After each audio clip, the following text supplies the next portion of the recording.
কুলি,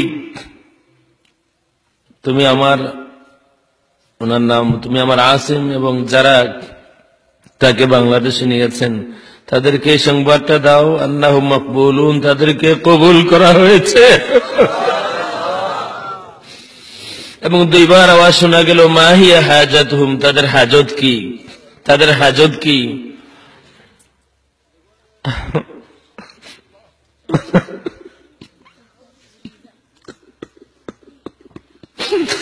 ইয়া নবী, পুরোটাই অ্যাক্টিং, একটাও কাঁদে না, চোখ দিয়ে একটুও পানি আসে না কারো। আমি কসম করে বলছি, ইমাম যদি চোখের পানি দিয়ে করে মাফ করে দেয়, তুই জান্নাতি হয়ে যাবি। ডাক তোর ইমাম কই আছে, ডাক, ডাক তোর বড় ভাই কই আছে, ডাক,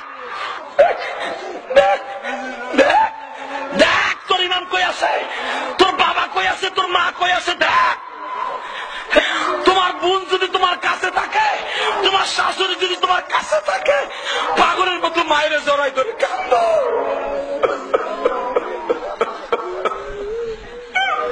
পুরোটাই অ্যাক্টিং, একটাও কাঁদে না, চোখ দিয়ে একটুও পানি আসে না কারো।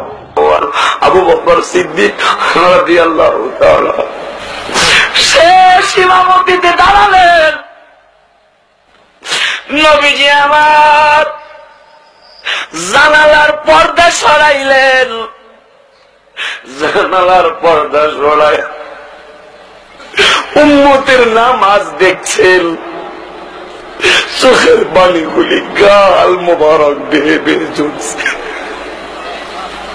পুরোটাই অ্যাক্টিং, একটাও কাঁদে না, চোখ দিয়ে একটুও পানি আসে না কারো।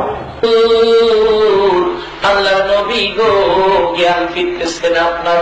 নবীজি হঠাৎ করে চক্ষু দুইটা খুলে ডান দিক তাকায় দেখে জিবরাইল বসা। নবী চোখের পানিগুলো জর্জর করে ছেড়ে দিলেন।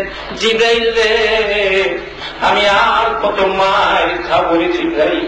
জিবরাইল বলে, ইয়া রাসূলুল্লাহ, কাঁদবেন না, আর কেহ আপনাকে মারবে না, আমি আপনাকে চাই না উহুদ পাহাড়ের উপরে নিয়ে আসছি। পুরোটাই অ্যাক্টিং, একটাও কাঁদে না, চোখ দিয়ে একটুও পানি আসে না কারো।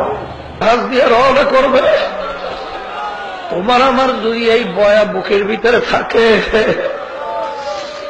ডাক দিয়ে বলবে আল্লাহ আল্লাহ। ওদেরকে বলছিলাম কথা ছাড়ে না, আমাদের কথা অনুযায়ী ঔষধ ব্যবহার করছে। বাবুদের দরবার বলবে, বাবুদ গো।